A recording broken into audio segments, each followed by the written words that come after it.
Comunhão, relacionamento e missão são os pilares da família Igreja do Portão. Ao entrar na igreja, desligue seu celular e ligue-se a Deus. Em caso de emergência, dirija-se às saídas de emergência, portas laterais e portas da plataforma, assim como a porta principal. Evite deixar espaços vazios nos bancos que podem acomodar mais pessoas. Não deixe bolsas nos bancos. Facilite o trabalho dos diáconos para encontrar assentos disponíveis e acomodar mais pessoas. Dê preferência para os convidados. Banheiros. O trocador para bebês fica dentro do banheiro feminino e o bebedouro está no hall interior. Se seu filho ou filha estiver chorando e precisando de atenção especial, dirija-se à sala de apoio para as mães, localizada no nível superior. Ali você encontrará materiais necessários e um ambiente tranquilo. Aos novos amigos convidados, após o término do culto, o Espaço Novo Tempo espera por você. No nível inferior, atrás da nave principal da igreja, você poderá encontrar novos amigos e receberá uma atenção toda especial. E se você é um amigo convidado, preencha o cartão com seus dados completos. Deposite nas urnas ou entregue à equipe da recepção. Teremos o prazer de enviar um presente para a sua residência. Oportunidades para servir. Nas dependências externas e internas da igreja, você poderá encontrar gratuitamente livros, revistas e outros. Leve quantos quiser, presenteie seus familiares e amigos. Após o culto, participe da maior escola do mundo, a Escola Sabatina. Temos grupos de estudos para todas as idades.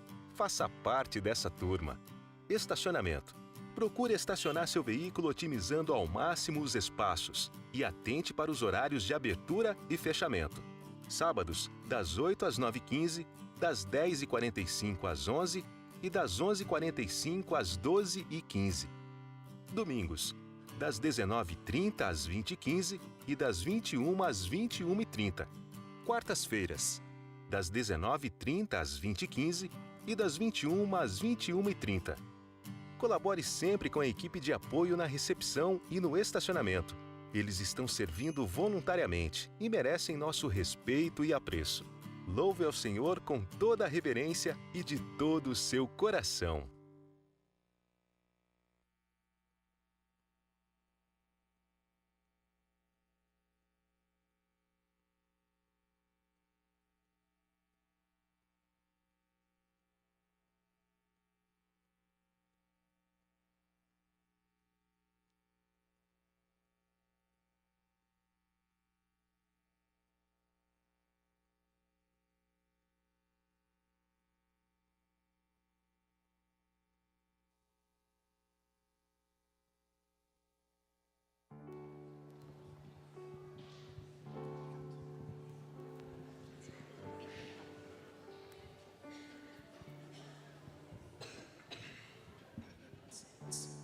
Bom dia.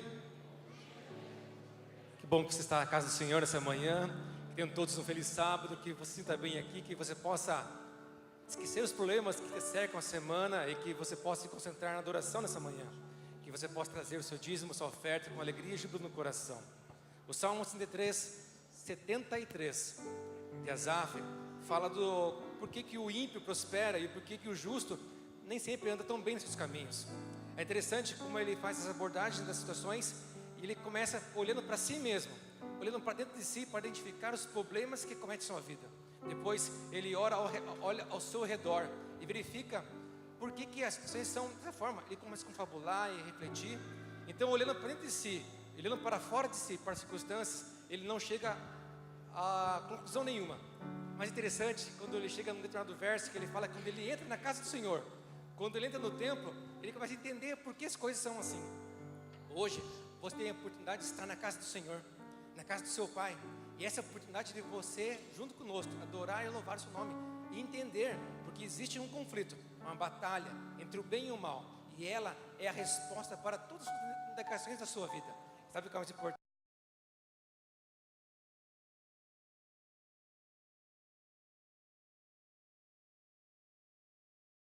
A vitória está garantida. Que em nome de Jesus você possa tomar posse da vitória nessa manhã.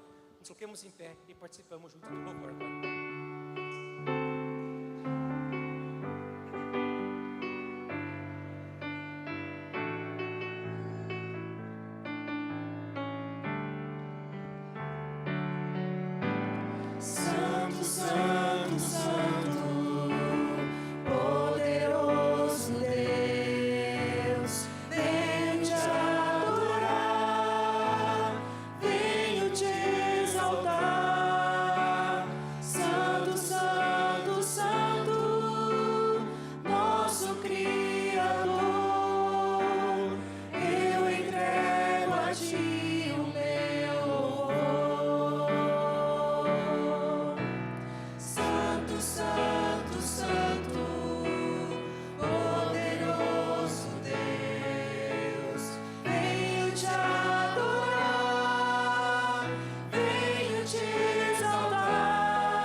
que chegamos na sua casa, ó Pai, e percebemos que o clima aqui é diferente.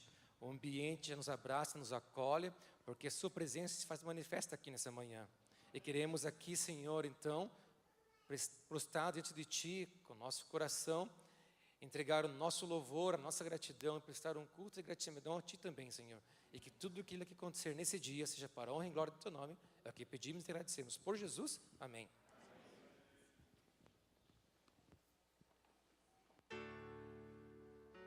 Deixai vir a mim os pequeninos. Vinde a Jesus, vinde a Jesus. Deixai vir a mim os pequeninos. Os pequenos é o reino dos céus. Vinde a Jesus, Vinde a Jesus, vinde a Jesus. vinde a Jesus. Brancos e morenos, grandes e pequenos. Bom dia, crianças. Vinde a Ah, Jesus. tá muito fraco, nós estamos muitas crianças aqui. Vamos falar de novo, deixa elas chegarem. Vamos de novo agora, pessoal, bem forte, hein? Vamos acordar todo mundo que está dormindo ainda. Senta lá, senta ali. Vamos lá. Bom dia, crianças. Bom dia. Agora só os meninos. Bom dia, meninos. Bom dia. Ó, meninas, vamos ganhar, né? Bom dia, meninas. Ai, que coisa legal. Hoje, o tio vai contar uma história bem legal. Aqui, ó, prestem atenção. Quantos estão vendo isso aqui? O que é isso aqui? Copo. Muito bem. Agora a gente vai imaginar que cada copo desse aqui é uma coisa que a gente fala, tá bom? Então o amigo fala assim, nossa, como você está bonito hoje. Então ele coloca o copo aqui. Deixa eu pôr aqui. Daí a amiga lá de trás fala assim, nossa, como o dia está tão feliz hoje. Coloca outro copinho. Daí tem a outra amiga lá fala assim, nossa, como as flores estão cheirosas hoje. Coloca mais um copinho. Daí tem um amigo ali e fala assim, nossa, como o seu perfume é cheiroso. Vai lá e coloca mais um copinho. Olha, ele está construindo. E assim, ó, com as palavras bonitas, as palavras que todo mundo fica feliz em ouvir, a gente começa a construir a nossa amizade, o amor, várias coisas. Daí o outro amigo aqui, vamos ver, quem quer falar alguma coisa? Ah, não, ninguém? Vamos supor, o amigo fala assim, nossa, como você é legal, mais um copo. E vai construindo. Daí, nossa, você está muito feliz hoje. Opa. E olha só, com as palavras bonitas, a gente consegue construir várias coisas. E olha o tamanho que está ficando. E se a gente começar a falar um monte de palavras, vai começar a crescer, crescer, crescer. Imagine, vai passar da igreja. Imagine. Mas sabia que tem uma coisa chata também disso. Se a gente começar a falar palavras feias, sabe o que acontece? Vamos supor que esse amigo aqui, ó, que foi o primeiro que falou, fala uma palavra chata. Olha o que acontece. Já caiu quase tudo. Ah, obrigado. Agora vamos supor que esse outro amigo aqui, ó, falou mais um negócio ruim. O que acontece? Vai caindo tudo. Então, às vezes a gente só faltou um. E imagine se esse aqui também fala, cai tudo. Daí tudo que estava tão grande, começa a cair tudo. Agora, você imagine se a gente começa a falar coisas ruins. Por isso, a nossa língua, a nossa boca, ela é muito poderosa. Nós, como crianças, temos que ser exemplo para os adultos. Os adultos, às vezes, eles não sabem. Eles falam as coisas sem pensar. Falam a coisa, magoa as pessoas. Às vezes, vocês sabiam que tem gente que sai da igreja porque alguém fez um negócio como esse, que derrubou o copo? Coisa feia, né? Nós temos que ser diferentes. O Jesus, ele falou para o mundo, assim, para nós assim, pessoal, vocês têm que ser diferentes de todo mundo. Então, nós, como crianças, nós temos que ser diferentes dos outros. Não podemos falar coisas feias, porque senão a gente nunca vai conseguir construir um castelo tão grande assim. Tá bom? Então, essa é a lição de hoje. Que a gente possa falar palavras doces para os outros. E quando a gente tiver assim, com aquela raiva, assim, ai, que raiva, que raiva. Tem que fazer o quê? Você vai contar até 10 primeiro e fechar a boca, para não falar nada. Tá bom? Vamos combinar assim? Então, tá bom. Agora eu preciso de voluntários para fazer oração. Só Manu hoje? O menino, corajoso. Não tem ninguém corajoso? Venha, venha. Vem. Ó, 2 corajosos. Vem cá, pode deixar. Vem cá, amigo. Opa.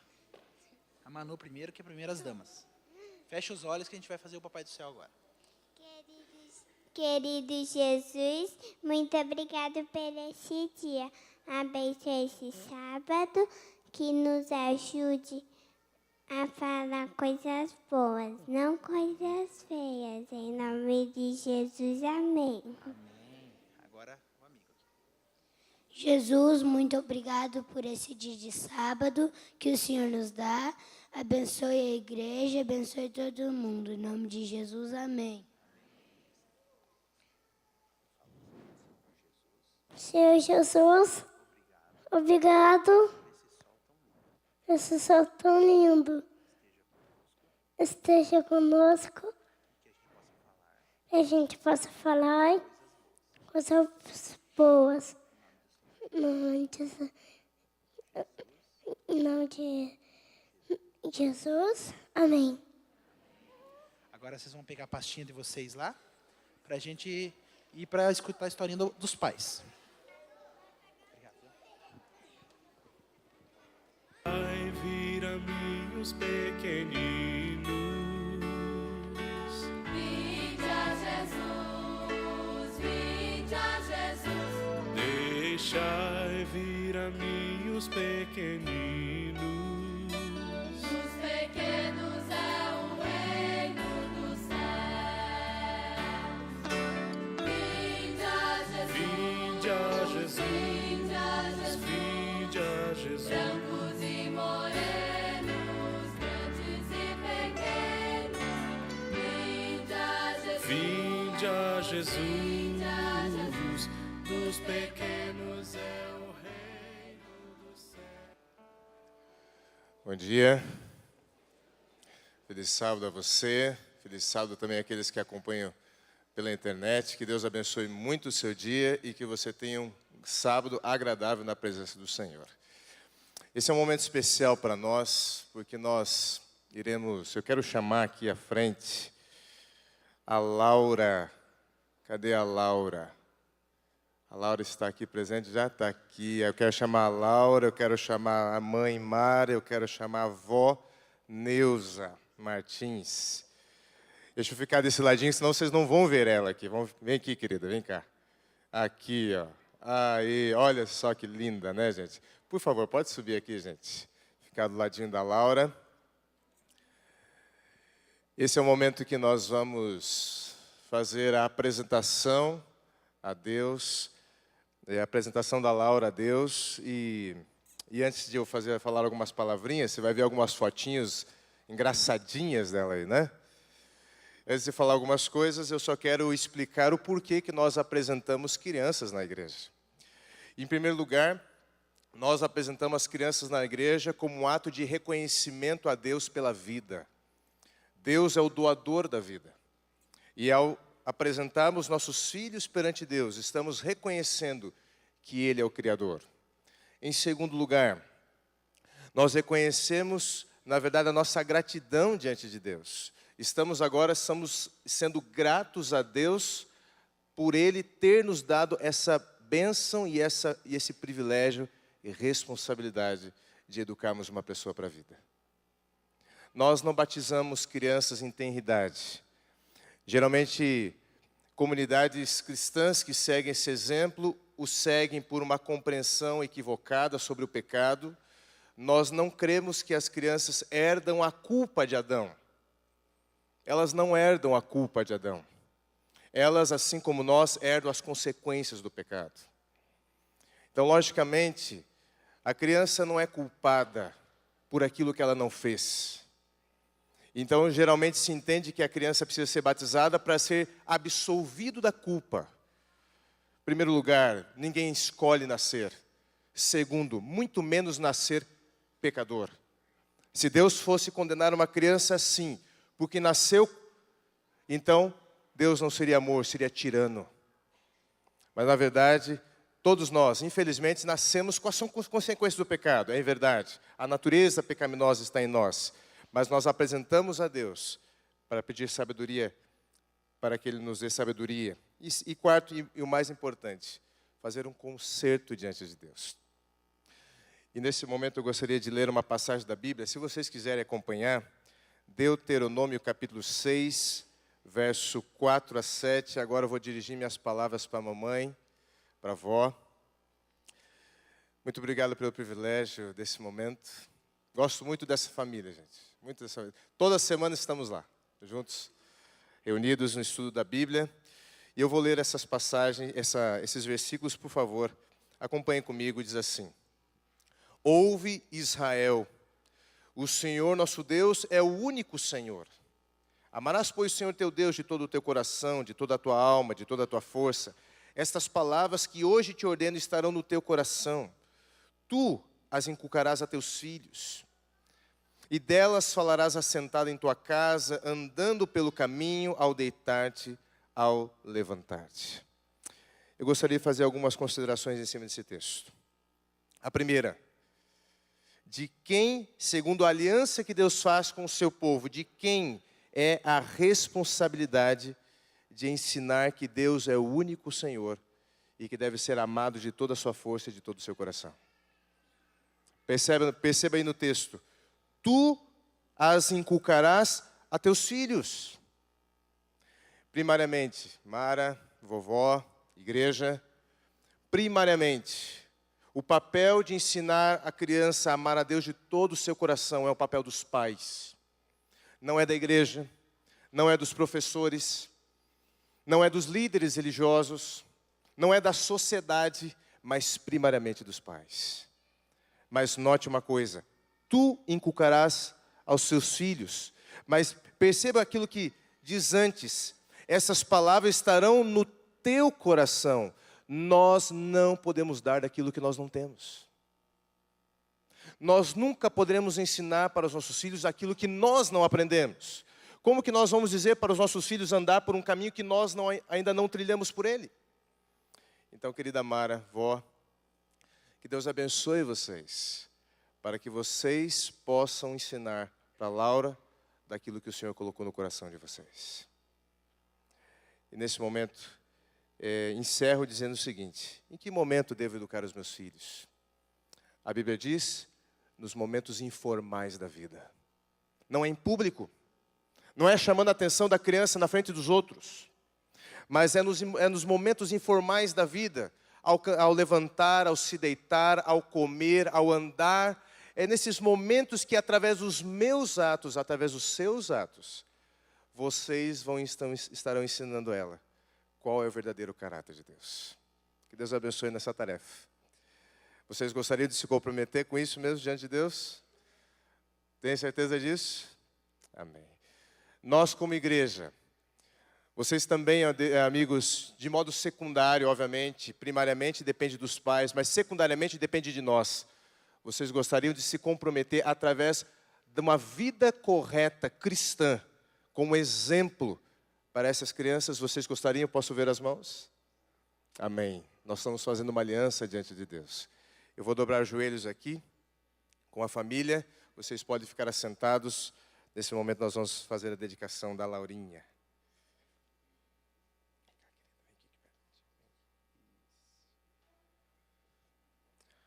Santo e querido Deus, nesse momento, ó Pai, estamos apresentando diante de Ti a pequena Laura. Ela é um presente, ela é uma bênção. Por favor, ó Deus, abençoe a Laura para que ela seja uma menina fiel a Ti. Que ela aprenda os Teus caminhos, que ela aprenda a amar o Senhor de todo o seu coração. Que seus pais se dediquem, se esforcem, não apenas através de palavras, mas através de atos, de como é o seu caráter.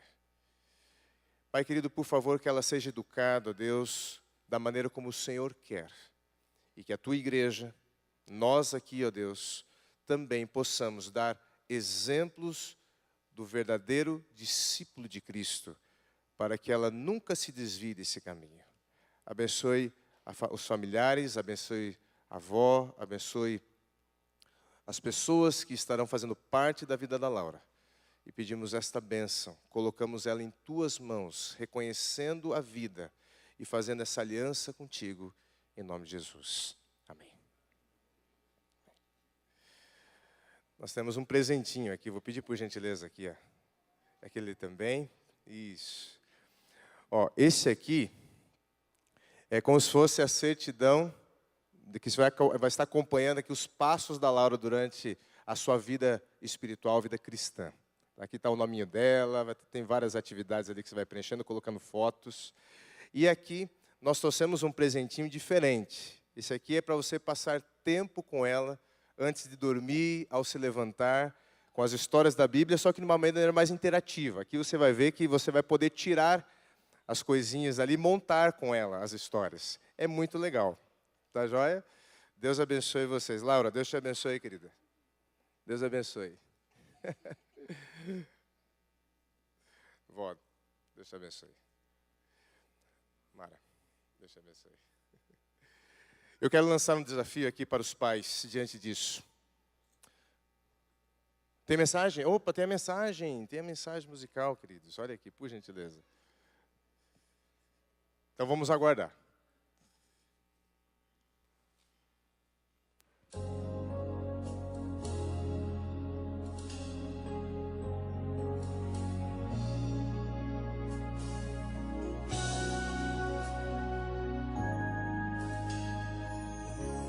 Aos olhos do Pai,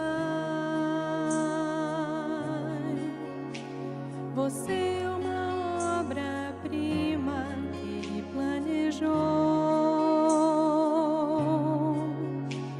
Com suas próprias mãos pintou a cor de sua pele, os seus cabelos desenhou cada detalhe, num toque de amor, aos olhos do Pai. Você é uma obra-prima que Ele planejou, com suas próprias mãos pintou a cor de sua pele, os seus cabelos desenhou cada detalhe, num toque de amor. Você é linda demais, perfeita aos olhos do Pai. Alguém igual a você não vi jamais. Princesa linda demais, perfeita aos olhos do Pai. Alguém igual a você não vi jamais. Aos olhos do Pai,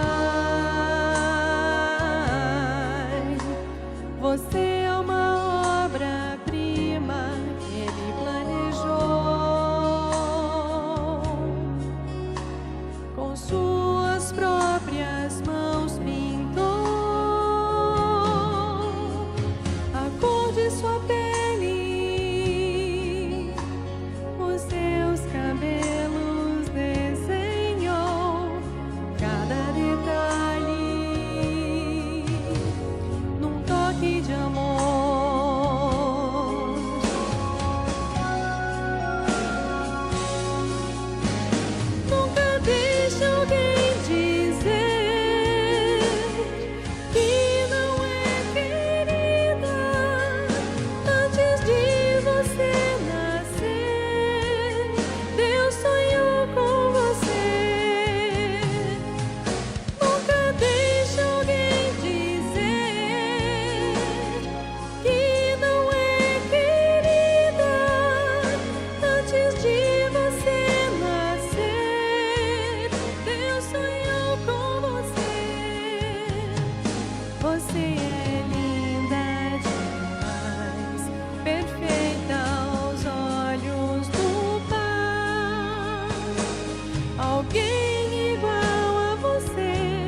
Deus seja louvado pela essa canção.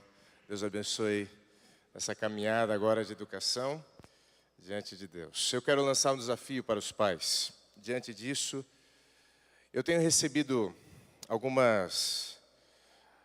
alguns convites de alguns membros da igreja para que eu fosse professor dos seus filhos.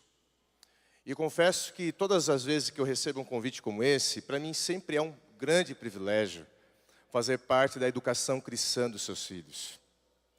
Mas eu gostaria de desafiar a você, pai. Eu gostaria de desafiar você, mamãe. Conversando com o pastor Jonas e explicando as muitas demandas da nossa igreja, o pastor Jonas deu uma ideia muito interessante, eu gostaria de lançar agora para vocês. Um desafio, onde nós gostaríamos que vocês, pais, tivessem a sua hora com Deus com os seus filhos. Ensinando a Bíblia para os seus filhos. Levando eles a Jesus. Então, nós preparamos um material, mas esse material eu vou entregar na mão daqueles pais que de fato quiserem ensinar os caminhos de Deus para os seus filhos. Dentro desse envelopezinho aqui nós temos um estudo bíblico, nós temos aqui um guia de estudos, e você, pai, você, mamãe, vão ser os professores do seu filho. E logicamente nós também deixamos aqui, para um futuro breve, até mesmo a ficha batismal do seu filho, para você preencher essa ficha. Eu não quero preencher essa ficha, eu quero que você, como pai e como mãe, tenha esse privilégio de educar o filho, preencher a ficha batismal do seu filho e trazê-lo a Jesus um dia, para entregar a sua vida através do batismo.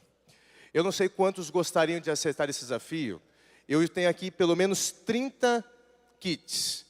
Se você gostaria, por favor, levante a sua mão. Eu vou pedir a ajuda de alguns diáconos aqui para entregar para você.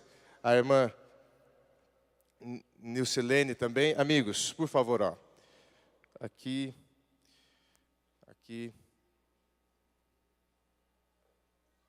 Tem mais aqui. Nós estamos há um mês, praticamente, de uma das solenidades, umas grandes solenidades da igreja, que é o batismo da primavera. As crianças apreciam muito esse momento, esperam ao longo do ano esse momento. E nós gostaríamos de dar então esse privilégio também para os... Lá em cima também nós temos pessoas, amigos. Lá em cima nós temos pais, mãos levantadas. Se não der para todos, não se preocupe. Sábado que vem nós estaremos distribuindo mais, ou nos procure ao longo dos cultos da igreja. Acabou.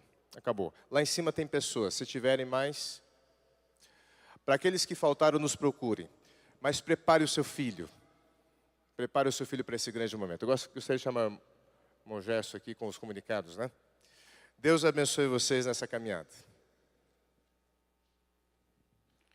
Bom dia a todos. Na verdade, esse momento só para nós relembrarmos, reforçarmos alguns anúncios que já estão no boletim. Já está sendo anunciado há algum tempo, amanhã à noite, às 19h30, teremos o programa do Reencontro. Esse programa teve finalidade, nós se conhecemos, alguém que já foi membro da igreja, está desviado dos caminhos do Senhor, a convidarmos essa pessoa, essa família, para estar conosco na programação de amanhã à noite. É um programa especial para ex-membros da nossa igreja. O programa inicia às 19h30 e os corais e grupos de música da igreja estarão participando também dessa programação.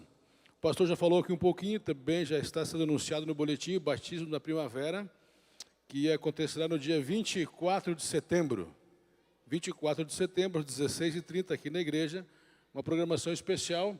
É um dos maiores batismos que a igreja tem a cada ano, é o batismo da primavera. Nesse batismo, especialmente, é o batismo para crianças, para jovens, do batismo da primavera. Portanto, anote na sua agenda, se você tem alguém que você está estudando a Bíblia, preparando essa pessoa para o batismo, essa é uma boa data sugestiva, dia 24 de setembro, o batismo da primavera.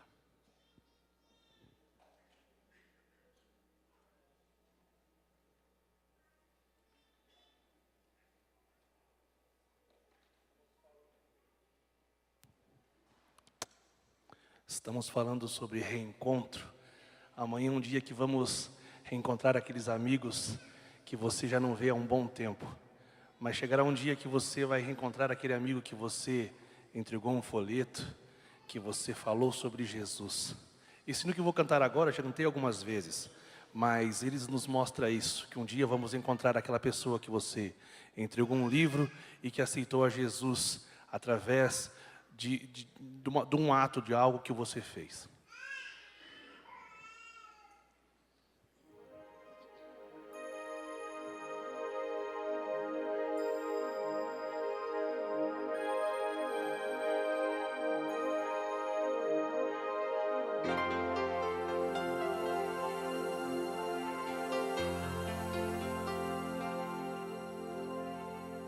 Sonhei que fui pro céu, um sonho tão real. Nas ruas de ouro eu andei, um lago de cristal. Ouvi um coro de anjos e eu também cantei. Foi quando um jovem me tocou, chamou meu nome e eu olhei. Me perguntou: você não lembra mais da igreja do interior? Eu era só um menino ali, você o meu pastor. Você me ensinou a orar e me falou da cruz. Um dia então você orou e aceitei ao meu Jesus. Obrigado por dar-me pro Senhor. Hoje eu estou transformado. Obrigado por dar-me pro Senhor. Hoje eu sou tão feliz. E um rapaz chegou me dizendo: você me trouxe luz, pois deram um livro a outro alguém falando de Jesus. Jogaram fora o livro, encontrei-o e o li. Jesus tocou meu coração e por isso estou aqui. Obrigado por dar-me pro Senhor. Hoje eu estou transformado. Obrigado por dar-me pro Senhor. Hoje eu sou tão feliz.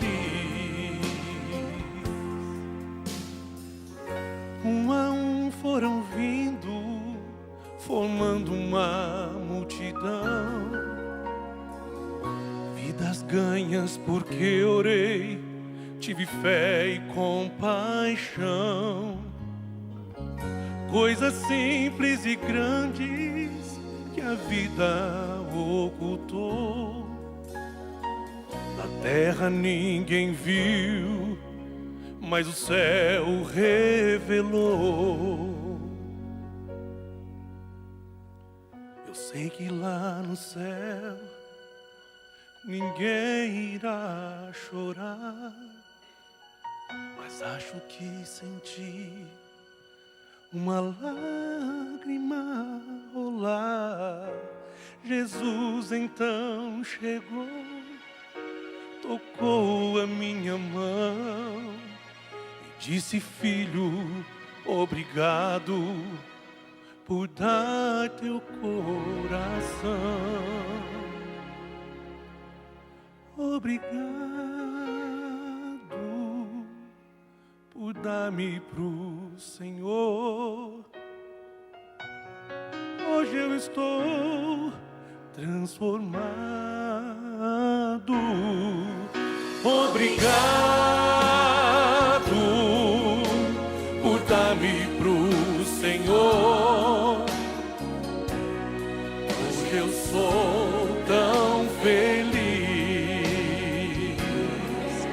Obrigado por dar-me pro Senhor. Hoje eu estou transformado. Obrigado por dar-me pro Senhor. Hoje eu sou tão feliz.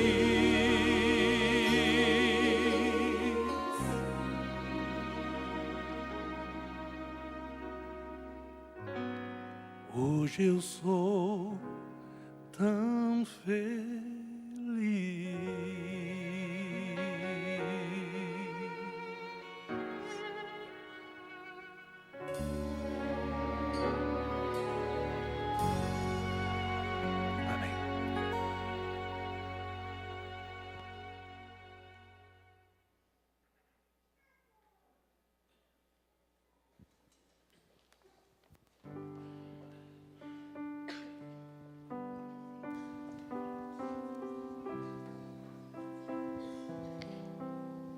Como é bom estar na casa de Deus no Santo Sábado, não é mesmo? Aonde está o teu coração nesse momento? Está aqui também? O meu eu coloquei num lugar muito especial, pertinho do trono dos reis dos reis. E eu gostaria tanto que vocês fizessem o mesmo nessa manhã. Coloque o teu coração ali, bem pertinho do trono dele, o Rei dos Reis, o Rei que deve reinar no meu e no teu coração. Vamos cantar junto agora? Rei dos Reis.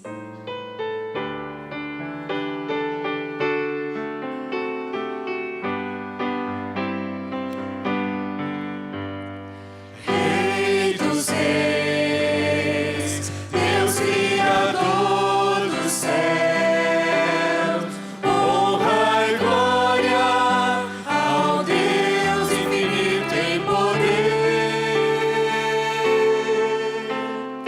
Terra e céu, cantai ao grande Rei, Deus Criador, Deus Redentor, Deus Rei dos Reis.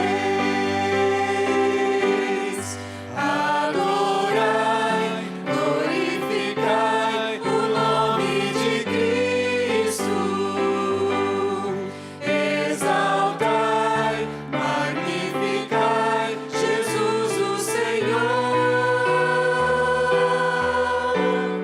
Terra e céu, cantai louvor a Deus. Ele morreu, ele venceu, é Rei dos Reis. Adorai, glorificai o nome de Cristo. Exaltai, magnificai Jesus o Senhor.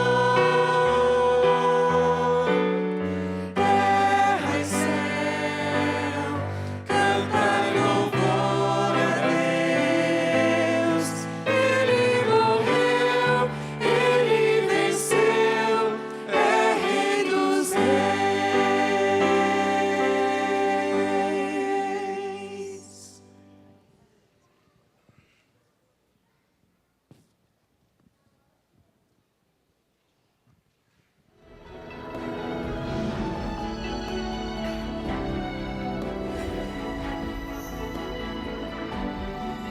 Provai e vede.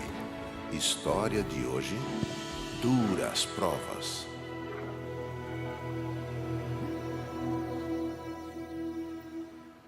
Nery, junto com seu marido Nilde, começou a crescer, conseguindo ter 2 lojas de ferragens em uma rua de muito movimento na cidade de Ventania, em Lima, Peru. No entanto, a vida espiritual não era boa, por não ter o apoio de seu marido, que não era da igreja, e porque, apesar de seus lucros, estavam tendo muitos problemas financeiros com o negócio. Certa vez, Nilde não retornou para sua casa ao final do dia. Na manhã seguinte, ainda não tinham notícias. avisaram a polícia e começaram a procurar por todos os lugares da região. Após muita busca, Nery recebeu uma ligação de um parente, dizendo que haviam encontrado um corpo em uma rua perto da praia. Ao se aproximar do local onde se encontravam aquelas pessoas, com muita dor e angústia, reconheceu o corpo do seu marido. A notícia era que os ladrões haviam levado sua carteira, para depois tirar-lhe a vida. Com a notícia do falecimento de Nilde, o pastor da igreja foi à casa de Nery para dar-lhe o apoio espiritual e fazer uma oração. Obrigada, pastor, por sua visita. Na verdade, me sinto afetada e doída, porque mataram meu marido e agora eu estou sozinha com uma carga bem grande que tenho que assumir sozinha. Além disso, tenho uma dívida bem grande, pastor. Não sei como posso pagar, eu não sei. Como está a sua comunhão com Deus? Não está tão bem, pastor. Há momentos em que eu tenho desânimo e me dá muita depressão em momentos em que não tenho vontade de ir à igreja. Nery, como está a sua fidelidade a Deus? Você está devolvendo os seus dízimos e ofertas adequadamente? Tenho muitas contas, pastor. As contas do banco, as pessoais. Minha filha está estudando e, às vezes, não sobra nada para mim. São meus irmãos que me apoiam, então... Eu não vim aqui para falar de dinheiro, mas como você está me contando o problema financeiro que você se encontra, vou dizer qual é o segredo para que você possa sair desse problema.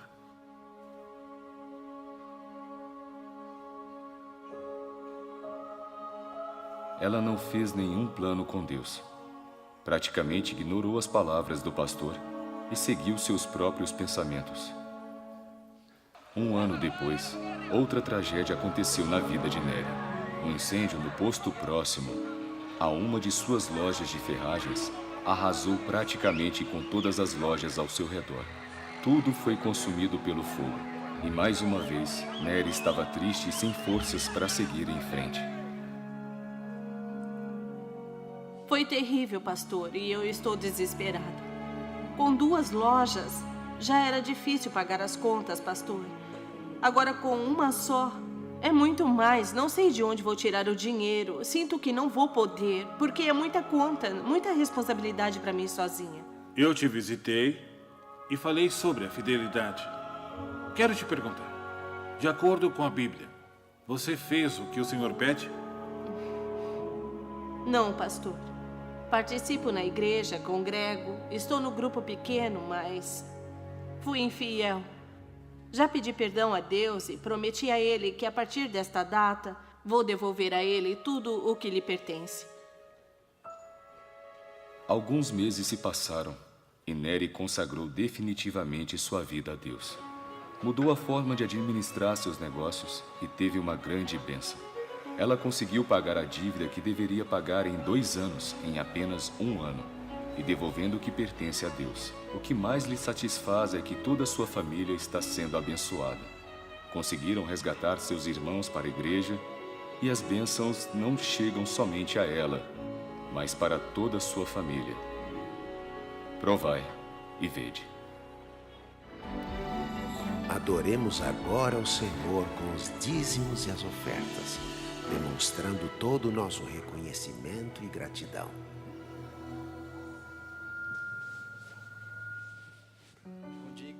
Bom dia, igreja.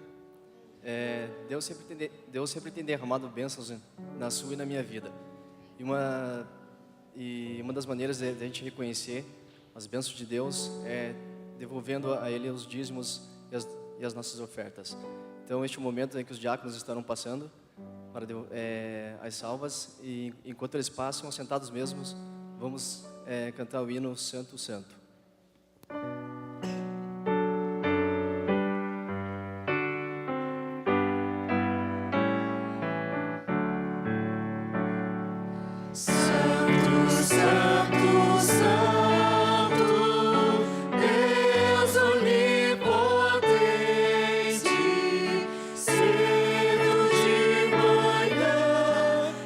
Cantaremos teu louvor.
Amém?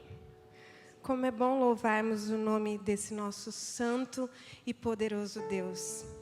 Sabe, na Bíblia tem uma história que eu gosto muito. E essa história não começa muito bem. É a história de Jacó. Lá em Gênesis relata que Jacó, depois de ter trapaceado seu irmão Esaú e enganado seu pai, teve que fugir. E ele fugiu para o deserto. E depois de fugir para esse deserto, ele, de tão cansado que estava, deitou sua cabeça numa pedra e dormiu. E nesse sono que ele teve, o Senhor se manifestou para Jacó, dizendo que mesmo apesar dos erros dele, Deus tinha um plano para a sua vida. E quando Jacó acordou, ele relata o seguinte: eu não sabia, mas o Senhor está presente neste lugar. Olha que maravilhoso. Você já sentiu a presença do Senhor neste lugar no dia de hoje? Talvez você esteja fugindo dos seus problemas.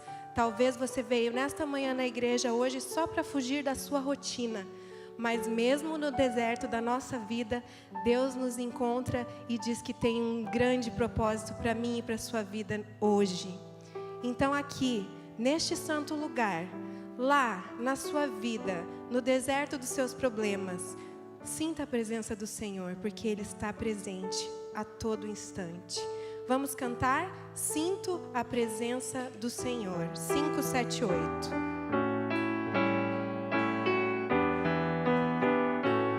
Vamos ficar em pé?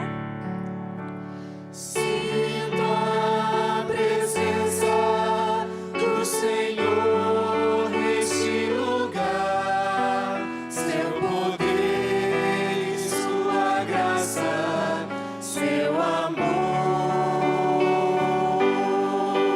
Posso ver em cada face sua beleza irradiar. Sinto a presença do Senhor neste lugar.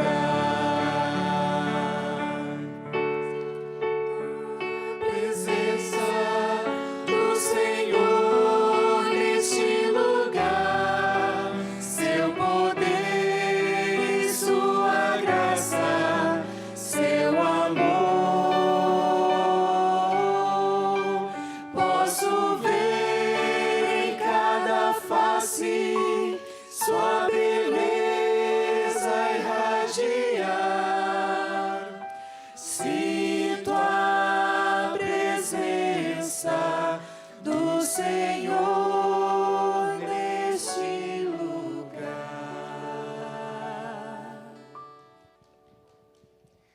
Neste momento, convido a todos aqueles que puderem para se colocarem de joelhos, que nós vamos falar com o Senhor.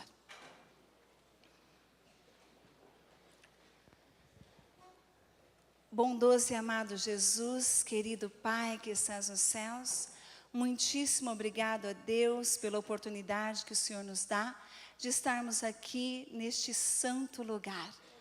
Amado e bondoso Jesus, nós queremos colocar diante de Ti as nossas preocupações, os nossos anseios, muitas vezes angústias que permeiam o nosso coração. Neste momento, humildemente pedimos para que o Senhor ouça a nossa oração no íntimo do nosso ser, ó Pai. E que possamos dessa maneira, ó Deus querido, sairmos daqui tendo a certeza de que nós não estamos sozinhos, mas que o Senhor tem um grande interesse por cada detalhe da nossa vida. Amado e bondoso Deus, nós te rogamos, Paizinho querido, que no decorrer dos nossos dias aqui nessa terra, possamos, ó Deus, ser uma bênção na vida das pessoas. Ajuda-nos sempre a termos um coração sensível, um coração cheio de amor, e que dessa maneira, Jesus, possamos falar de Ti com muito fervor, vivendo a prática em nossas vidas. Dai-nos, ó Deus querido, a Tua paz, conceda-nos a Tua presença, o Espírito Santo, e que ao ouvirmos a mensagem dessa manhã, possamos sairmos daqui reavivados no Teu amor. Em nome de Jesus, Teu amado e querido Filho, que Te pedimos. Amém.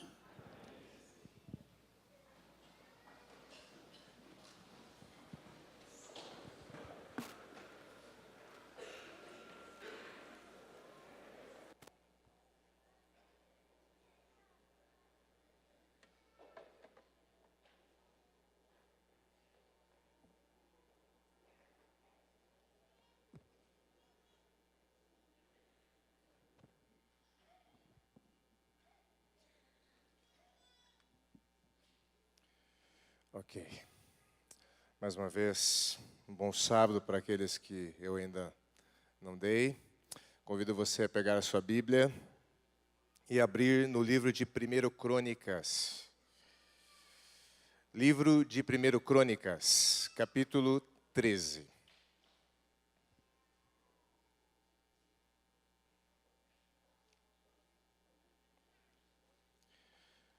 Primeiro Crônicas, capítulo 13.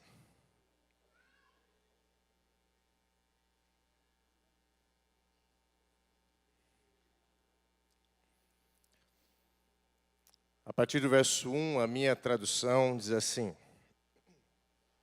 Consultou Davi os capitães de 1000 e os de 100 e todos os príncipes, e disse a toda a congregação de Israel: se bem vos parece, e se vem isso do Senhor nosso Deus, enviemos depressa mensageiros a todos os nossos outros irmãos, em todas as terras de Israel, e aos sacerdotes, e aos levitas com eles, nas cidades e nos seus arredores, para que se reúnam conosco.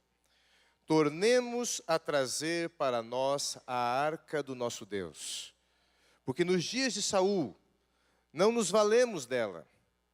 Então toda a congregação concordou em que assim se fizesse, porque isso pareceu justo aos olhos do povo. Verso 5. Reuniu, pois, Davi a todo Israel, desde Sior de Egito até a entrada de Amate, para trazer a arca de Deus de Quiriate Jearim. Então Davi, com todo Israel, subiu a Baalá, isto é, a Quiriate Jearim, que está em Judá, para fazer subir dali a arca de Deus, diante da qual é invocado o nome do Senhor, que se assenta acima dos querubins. Puseram a arca de Deus num carro novo e a levaram da casa de Abinadab, e Uzá e Aiô guiavam o carro. Davi e todo Israel alegravam-se perante Deus, com todo o seu empenho, em cânticos, com harpas, com alaúdes, com tamborins, com símbolos e com trombetas. Quando chegaram à eira de Quidom, estendeu Uzá a mão à arca para a segurar, porque os bois tropeçaram. Então a ira do Senhor se acendeu contra Uzá e o feriu por ter estendido a mão à arca, e morreu ali perante Deus. Desgostou-se Davi porque o Senhor irrompera contra Uzá, pelo que chamou aquele lugar Pérez Uzá, até o dia de hoje.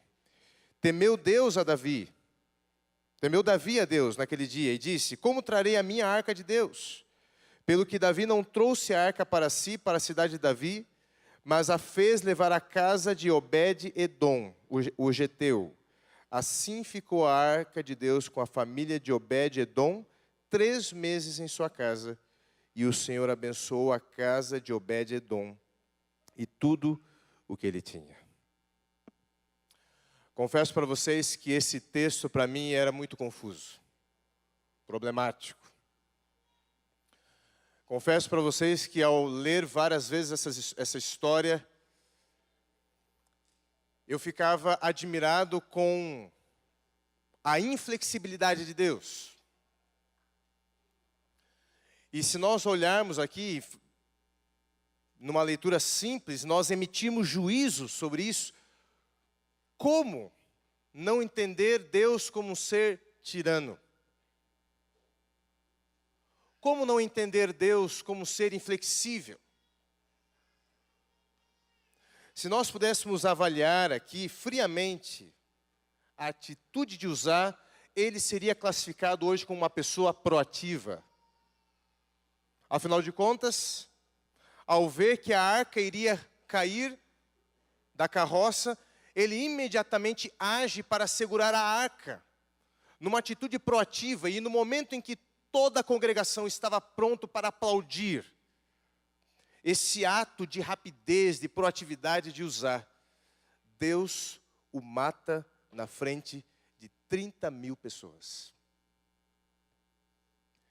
E quando nós olhamos então para essa história, ficamos assim: por quê? Por que Deus fez isso? Por que Uzá morreu? Por uma atitude tão nobre. Por que Uzá morreu, sendo que ele foi para defender as coisas de Deus? Segurar as coisas sagradas de Deus. E ao estudar um pouco mais o assunto, amigos, eu confesso que eu entendi um pouco mais por que Deus matou Uzá. Eu gostaria de repartir com vocês 3 motivos. Pelo menos 3 motivos. Existem mais de 3 motivos aqui. E à medida que eu for apresentando esses motivos, eu gostaria que você refletisse na sua vida. Será que nós não estamos agindo como Uzá hoje, em nossos dias? Eu quero fazer uma introdução a essa história. Veja, a tribo de Levi foi uma tribo privilegiada. Dos 12 filhos de Jacó, o terceiro, Levi, filho de Lia, ou Leia, como algumas traduções trazem, filho da sua mulher legítima, a primeira. Ele era o terceiro filho, cresceu. E ele formou um grande povo, um clã, uma tribo, assim como os seus demais irmãos. E eles cresceram, se multiplicaram. Muitos anos depois, Jacó já havia falecido. Os seus filhos tornaram-se um grande povo, em torno de 2 milhões de pessoas morando no Egito. O clamor chega a Deus. A escravidão, a opressão era tremenda. As pessoas começam a ficar apavoradas diante da tirania dos egípcios sobre eles. E então eles começam a clamar a Deus, pedindo por socorro, e Deus ouve a oração do povo. Levanta um homem chamado Moisés. Aos 80 anos de idade, Moisés, ele retorna para o Egito. Ele havia saído dali com 40 anos. 40 anos depois, um pouco relutante, Moisés sabia do desafio. Ele retorna para o Egito com um propósito, com uma incumbência de Deus, de colocar ânimo no coração daquelas pessoas, de trazer uma resposta para a oração daquelas pessoas. E depois de tantos milagres que Deus realizou, tantos feitos miraculosos diante dos olhos deles, na 10ª praga, a morte do primogênito, naquela madrugada, eles são tirados da escravidão do Egito. E são levados para o deserto com uma promessa. A promessa de que eles herdariam uma terra chamada Canaã. Uma terra que poeticamente é descrita como uma terra que emana leite e mel. Isso é sinônimo de prosperidade. Uma terra próspera, fértil. Essa terra estava na mente deles. 1 mês e pouco depois, chegaram ao deserto do Sinai. 1 mês e 3 dias. Deus dá a sua lei. E eles ouvem o próprio Deus falando.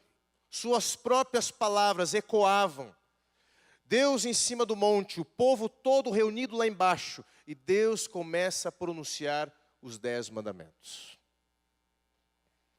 Diante daquela cena, alguns ficam atemorizados, se assustam, diante da grandiosidade de Deus, e buscam a Moisés. Moisés, fale tu a nós, porque se Deus continuar falando conosco, nós iremos morrer. Não há como resistir diante da sua presença. Fale tu com ele, e depois transmita-nos a sua palavra, a sua vontade. Naquele dia, Deus fez um concerto com o povo.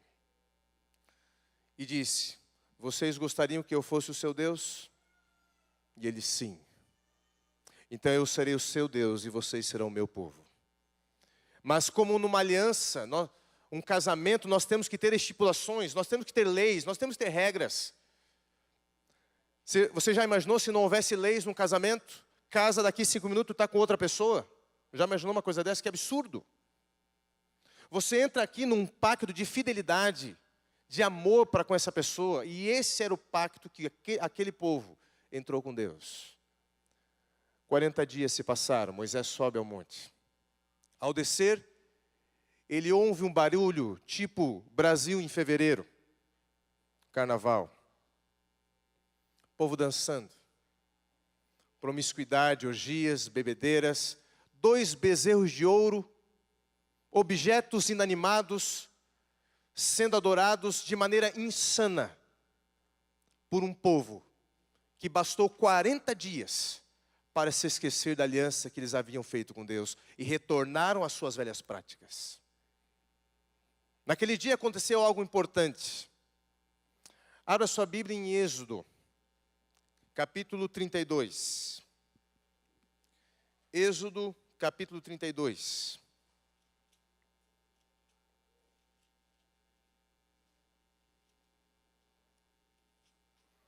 Êxodo, capítulo 32, nós vamos ler os versos 25 a 29.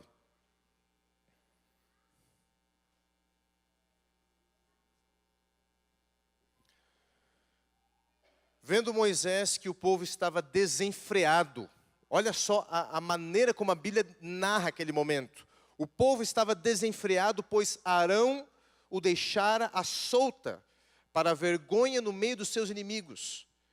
Pôs-se em pé à entrada do arraial e disse: quem é do Senhor, venha até mim. Então se ajuntaram a ele todos os filhos de quem? De Levi.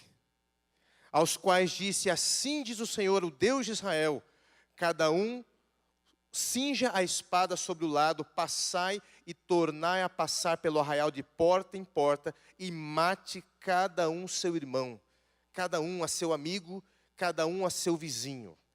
E fizeram os filhos de Levi segundo a palavra de Moisés, e caíram do povo naquele dia em torno de 3.000 homens. Pois Moisés dissera: consagrai-vos hoje ao Senhor, cada um contra o seu filho ou contra o seu irmão, para que ele vos conceda hoje bênção. Nesse dia Moisés desceu, e aqui o povo estava no carnaval, e foi interessante que ao descer Moisés, ele vai direto para o líder religioso, Arão, seu irmão. Arão, o que está acontecendo? A que ponto que você deixou chegar essa congregação?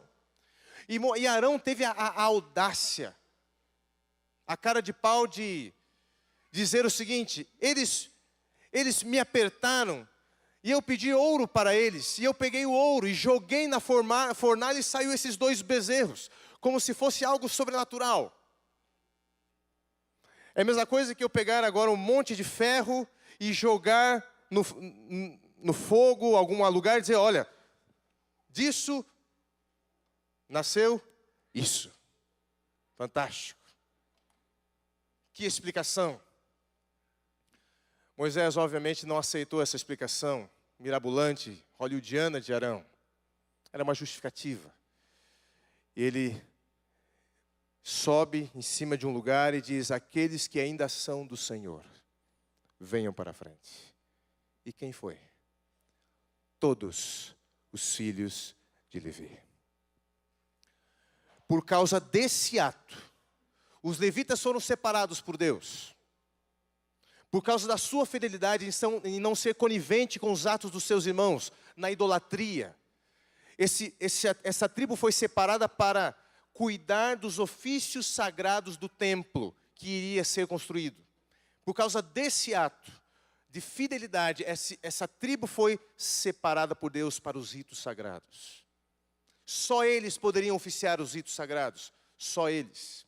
Acompanhe Números comigo. Livro de Números, capítulo 3.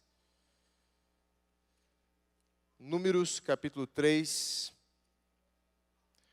Vamos ler o verso 5 a 8.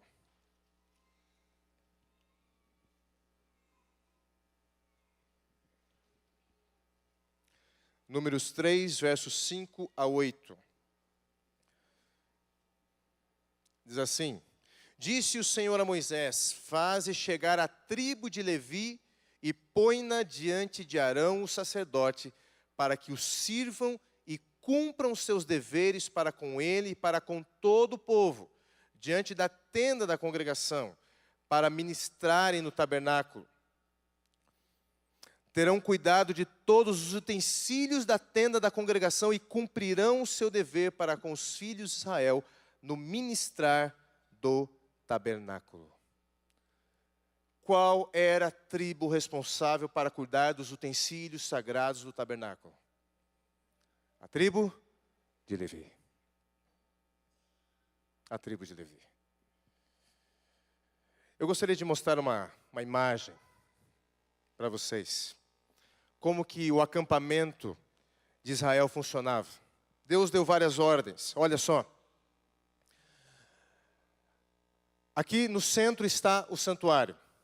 A sua porta ficava voltada para o oriente, porque todo adorador de Yahvé, para ser um adorador de Yahvé, teria que dar as costas para o sol, e o oriente era o nascer do sol.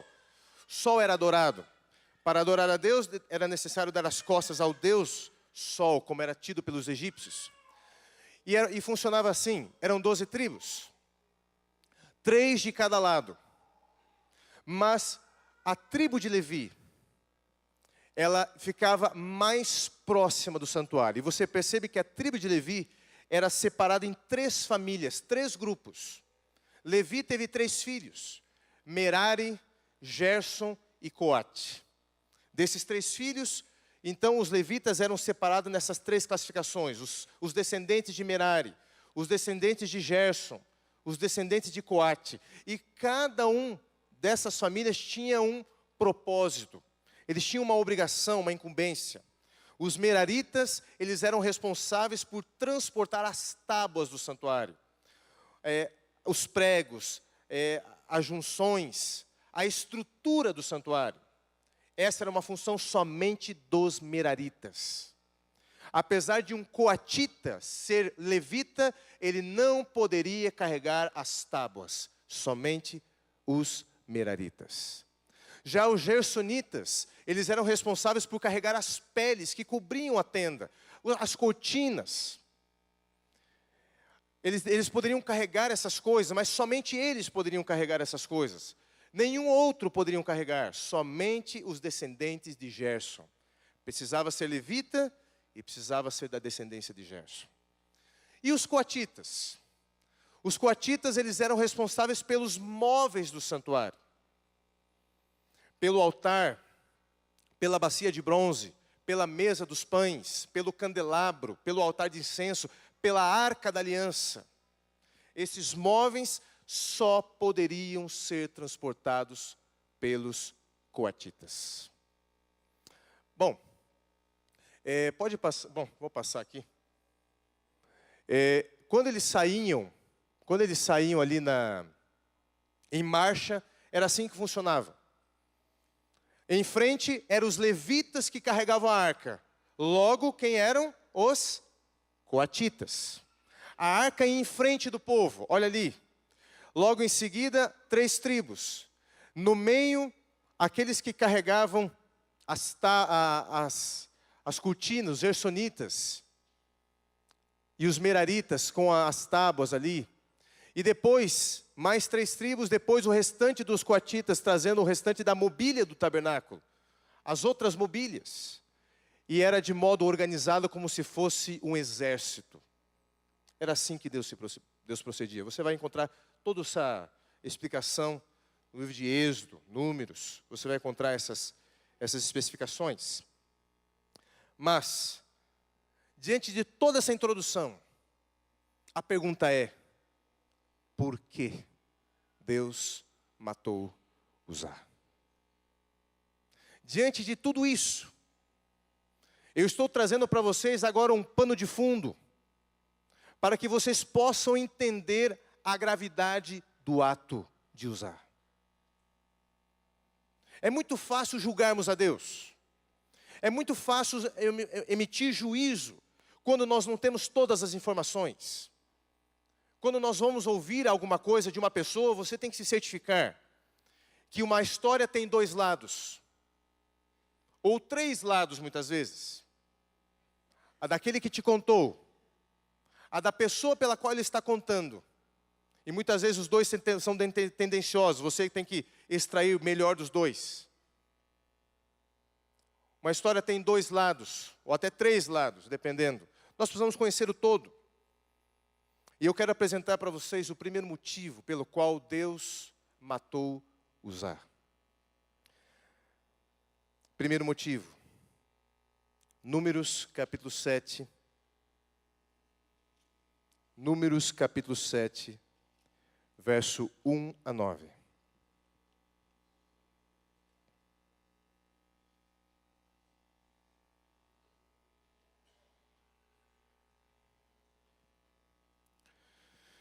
No dia em que Moisés acabou de levantar o tabernáculo, e ungiu e o consagrou, e todos os seus utensílios, bem como o altar e todos os seus pertences, os príncipes de Israel, os cabeças da casa de seus pais, os que foram príncipes das tribos, que haviam presidido o censo, ofereceram e trouxeram a sua oferta perante o Senhor. 6 carros cobertos e 12 bois. Cada 2 príncipes ofereceram um carro e cada um deles um boi. E os apresentaram diante do tabernáculo. E disse o Senhor a Moisés: recebe-o deles, e serão destinados ao serviço da tenda da congregação. E os darás aos levitas, a cada um segundo o seu serviço. Moisés recebeu os carros e os bois e os deu aos levitas. 2 carros e 4 bois deu aos filhos de Gerson, segundo o seu serviço. 4 carros e 8 bois deu aos filhos de Merari, segundo o seu serviço, sob a direção de Itamar, filho de Arão, o sacerdote. Mas, agora preste bem atenção, mas aos filhos de Coate nada deu, porquanto ao seu cargo estava o santuário que devia levar aos ombros. Quem era Uzá? Esse relato de 1 Crônicas 13 também está em 1 Samuel capítulo 6. E nós percebemos que, 2 Samuel, capítulo 6, e lá diz que Uzá era filho de Aminadab. Aminadab era filho de Uziel, que era filho de Coate. Portanto, Uzá era um coatita, era um levita. Ele era, sim, uma das pessoas que tinham a incumbência de carregar os utensílios sagrados, inclusive a arca do Senhor. Só que sobre a maneira como deveria transportar a arca, acontece agora um problema. Deus ordenou que as tribos de Gerson, a família de Gerson, a família de Merari, poderiam ter carros, carruagens, carroças, para transportar os seus utensílios, mas os coatitas não tinham o direito de carregar os utensílios sobre as carroças, sobre os bois. E o que aconteceu? Qual é o primeiro motivo, então? Em primeiro lugar, a arca não devia ser posta numa carroça e ser puxada por bois. Ela devia ser levada nos ombros. Ela devia ser levada nos ombros. A intenção pode ter sido boa, assim como tocar na arca pode ter sido realizado por uma boa intenção, mas tocar na arca foi uma consequência do primeiro erro, ter transportado a arca carregada por bois. Na tentativa de aliviar os nossos fardos, muitas vezes colocamos sobre os bois nossas responsabilidades. Por que meus filhos não escutam? Ouço muito de alguns pais. Porque talvez, quando eles queriam a sua atenção, você os colocou sob a responsabilidade de terceiros, babás, professores, líderes religiosos, a televisão. Não coloque sobre os bois as suas responsabilidades. É verdade que existem circunstâncias na vida que temos que escolher, não entre o bom e o ruim, mas entre o ruim e o menos pior. É verdade, existem reveses da vida. Mas via de regra, não coloque sobre os bois as suas responsabilidades. Encontro filhos dizendo: mãe, estou reprovando, mas é porque aquele professor é muito ruim. Ele é muito ruim, ele não é didático, ele não é pedagógico. Não estou aprendendo nada, vou reprovar. Incompetência dos professores. Filhos, alunos, não coloque sobre os bois as suas responsabilidades. Por que você não procurou se informar mais? Por que não solicitou ajuda? Por que você, como pai, não se aproximou para estudar junto do seu filho? E chega no último momento do bimestre, mãos na cabeça, cabelos caindo, desespero, discussões, desavenças, sem a necessidade, se nós tivéssemos prestado mais atenção sobre as nossas responsabilidades. Quantas coisas poderíamos evitar? Alguns dizem, por que sofro com o meu relacionamento? Onde estava Deus que permitiu tal coisa? Eu pedi para ser feliz. Não culpe a terceiros pelas consequências de suas próprias escolhas. Não foi Deus que escolheu o teu marido. Não foi Deus que escolheu a tua mulher. Foi você quem escolheu. Deus deu as diretrizes. Mas Deus não força ninguém a amar uma pessoa. Existe o livre-arbítrio, Deus respeita. Agora, o casamento deu errado. O relacionamento está de mal a pior. Aonde está Deus? Não coloque sobre os bois as tuas responsabilidades. Crise financeira. O problema? Meu salário. O problema? A inflação do Brasil. Mas para alguns, o problema é que gasta mais do que ganha. E agora fica colocando sobre os bois as suas responsabilidades. Levei uma multa. O problema era o radar móvel. Se não fosse aquele radar, eu não teria levado essa multa. O problema foi que você desrespeitou as leis. Não coloque sobre os bois as tuas responsabilidades. Através da história de Uzá, queridos, Deus quer nos ensinar que nós devemos ser responsáveis pelas nossas responsabilidades. Segundo motivo, Números capítulo 4, verso 15.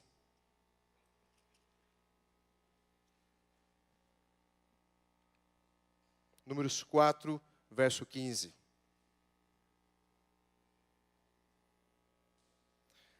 Diz assim, havendo, pois, Arão e seus filhos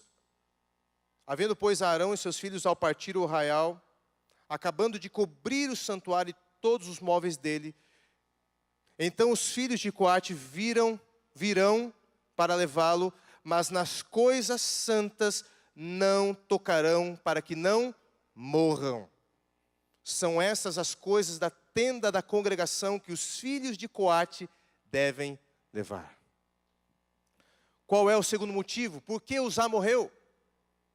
Havia uma ordem para não tocar nas coisas santas. E detalhe, amigos, ele não era ignorante aos fatos. A arca ficou na casa de seu pai por 20 anos. 20 anos. Os filisteus haviam roubado a arca. Ficaram 7 meses com a arca. E eles começaram a ter muitas pragas diante do povo e devolveram a arca. E sabe como que o povo devolveu a arca? Sobre bois. Eles devolveram a arca ao povo de Israel sobre bois. Porque esse era o costume pagão. E ao devolver, a arca foi para uma região chamada Bet-Semes. E de Bet-Semes, então, foi para a casa de Abinadab, aonde ficou por 20 anos. Abinadab era pai de Uzá. Uzá tinha acesso direto à arca de Deus. Mas parece que, conforme vai passando o tempo, nós vamos nos relaxando com as coisas sagradas. Parece que quanto mais tempo eu estou relacionado com as coisas sagradas, mais leviano me torno. Parece que não é tão importante mais. Parece que não é tão mais necessário tanta santidade. Como que você tem feito com as coisas santas? Como que você tem administrado as coisas santas? A Bíblia apresenta muitas coisas santas de Deus. O sábado. O sábado é algo santo de Deus. Como que você tem administrado o seu sábado? O casamento é algo santo de Deus, o matrimônio. Como você tem administrado o seu matrimônio? O dízimo, algo santo de Deus. Como você tem administrado? Veja, Uma coisa importante nós pensarmos aqui, isso nos mostra que a obediência está acima dos sacrifícios. Nos mostra que não basta ter boas intenções, é necessário fazer aquilo que é certo. Os fins não justificam os meios. Muitos jovens têm boas intenções. Alguns dizem: pastor, eu vou fazer tal profissão, porque assim fazendo, eu vou estar colaborando com a missão da igreja. É verdade, vou ter que estudar no sábado, mas depois desses 5 anos, olha o que a igreja vai ganhar com os meus talentos. Boas intenções. Mas acima de tudo, Deus quer sua obediência. Boas intenções. Posso citar mais algumas, quem sabe? Muitos se deparam com a ordem de Deus em guardar o sábado, numa época de crise. Como é difícil. Eu tenho família para sustentar. Eu tenho contas a pagar. Quem vai pagar as minhas contas? Deus sabe que eu preciso desse trabalho. Preciso sustentar os meus filhos e a minha casa. E isso é justo. Boas intenções.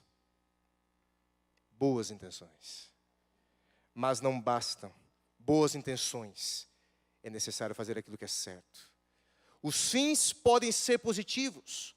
Porém, se para alcançar esse fim, os princípios de Deus conscientemente estão sendo quebrados, eles não são justos diante de Deus. Muitas avós, com boas intenções, querem educar o seu neto, só que querem educar do seu jeito. E muitas vezes colocam os seus netos contra os seus pais. Tem boas intenções. Eu quero ajudar na educação dos meus netos. Boas intenções. Nem sempre, amigos, é a solução e justifica os seus atos. Por último, terceiro motivo. Volte para 1 Crônicas, capítulo 13, eu quero encerrar.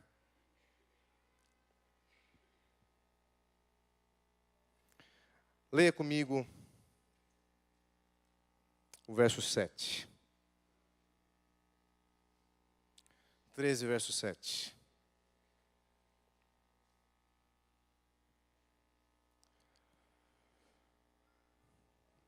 Puseram a arca de Deus num carro novo e a levaram da casa de Abinadab, e Uzá e Aiô guiavam o carro. Verso 9. Quando chegaram à eira de Quidom, estendeu Uzá a mão à arca para segurar, porque os bois tropeçaram. Deixa eu fazer uma pergunta para vocês. Por que Uzá estendeu a mão na arca? Por quê? Você acabou de ler. Porque os bois tropeçaram. A pergunta é, por que os bois tropeçaram? Você já se fez essa pergunta? Por que os bois tropeçaram? A pergunta está no verso 9. Desculpe, a pergunta está no verso 7. Olha só. A resposta, desculpe, não é a pergunta, a resposta está no verso 7. Puseram a arca de Deus num carro novo e a levaram da casa de Abinadab, e Uzá e Aiô guiavam o carro. Por que os bois tropeçaram? Aquele que é visto como herói, na verdade, ele é o causador do problema. Nós vemos Uzá como o herói da história, como sendo um proativo. Vai segurar a arca, mas foi por causa dele que a arca estava caindo. Aonde estava Uzá? Ele tinha que estar guiando os bois. Guiando os bois. Aonde estava Uzá? Não estava ali. O problema não está na severidade de Deus, amigos. O problema não está na inflexibilidade divina. Mas o próprio Uzá, ao querer tocar na arca, nada mais, nada menos que ele queria consertar um erro da sua própria, do que ele mesmo cometeu. O problema aqui é querer consertar um erro com outro erro. Se ele tivesse guiado os bois como deveria guiar, se ele estivesse à frente dos bois, os bois não teriam tropeçado e a arca não iria cair. Pecado gera mais pecado. Erros geram mais erros. Mentiras geram mais mentiras. A única forma de estancar o pecado é usar a verdade. A única forma de estancar o erro é assumindo as suas falhas. Mas, queridos, essa história nos faz refletir. O que nós estamos fazendo com a nossa posição, a incumbência que Deus nos delegou diante do Evangelho dos nossos dias. Deus também te delegou uma incumbência. Deus me delegou uma incumbência. Aonde eu estou? Você está puxando os bois conforme Deus pediu? Ou você está ali em outro lugar, preocupado com outras coisas, enquanto deveria estar puxando a carroça, puxando a igreja? Muitos, em vez de puxar a igreja, estão lá formando sites para criticar a igreja, a sua teologia, os seus pastores, tocando nas coisas santas, em vez de estar puxando os bois. O que você tem feito na igreja? O que você tem feito com a incumbência que Deus te deu? A Bíblia diz que hoje o sacerdócio é de todos os crentes. A função não é só do pastor, não é apenas dos líderes religiosos, mas a incumbência é de todos nós. Encerro essa mensagem dizendo o seguinte: muitos dos sofrimentos que nos sobrevêm são frutos do nosso próprio erro. Muitos. Você está aqui hoje, Deus está dando uma oportunidade para mim e para você. Para usar, ele estava consciente dos seus atos. Foi um ato de rebeldia. Não foi um ato de proatividade, foi um ato de rebeldia. Mas a você, Deus está te orientando mais uma vez e dando mais uma chance. A partir de agora, o que você vai fazer com a sua responsabilidade? Essa história faz refletirmos na maneira como encaramos as coisas sagradas. O casamento, o dízimo, a saúde, o sábado. Gostaria de estender essa oportunidade para você. Quantos gostariam de fazer desse dia um marco inicial e dizer assim: Senhor, eu acredito que o problema da minha crise financeira são os meus erros. Preciso me controlar, preciso equilibrar, preciso viver com aquilo que ganho. Senhor, venho diante de Ti reconhecer que o problema do casamento não foi a mulher que o Senhor me deu. O problema do meu casamento, muitas vezes, foi por minha má administração, a má administração do meu tempo, a má administração das minhas palavras, do meu amor, do meu comportamento. Senhor, vem me dar força, sabedoria. Talvez alguns aqui dirão: estou reprovando por causa das pessoas? Essa é uma oportunidade de você dizer: Senhor, me ajude a assumir as minhas responsabilidades. Ajude a correr atrás dos meus objetivos. Existe alguém que está fraco espiritualmente? Deus te dá a oportunidade, queridos, de você refletir. Foi Deus que se afastou ou fomos nós? Procure estudar a Bíblia. Procure testemunhar do amor de Jesus por você. Fale do que Ele fez na sua vida perante as pessoas. Consagre a sua vida a Deus em todos os aspectos. E você viverá. Curva a sua fronte, vamos orar. Nesse momento, ó Deus, através da história de Uzá, percebemos que há uma responsabilidade. Somos especialistas em justificar os nossos erros. Somos especialistas em achar um bode expiatório. Mas, Pai querido, por favor, perdoa as nossas falhas. Perdoe, ó Deus, a maneira como nós nos portamos diante das responsabilidades que o Senhor nos delegou. Ajuda-nos a sermos sacerdotes no lar, a sermos grandes administradores, a sermos líderes espirituais, a sermos pais de acordo com a imagem do Senhor Jesus. Por favor, ó Deus, que saiamos daqui com a plena convicção que o Senhor sempre quer o melhor para a nossa vida. Abençoe-nos, ó Deus. Pedimos essa bênção por Jesus. Amém.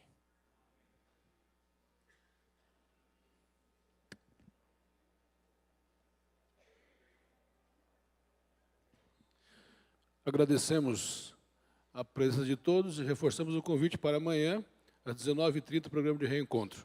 Nesse momento teremos a escola sabatina nas unidades aqui na igreja e também nas salas do fundo.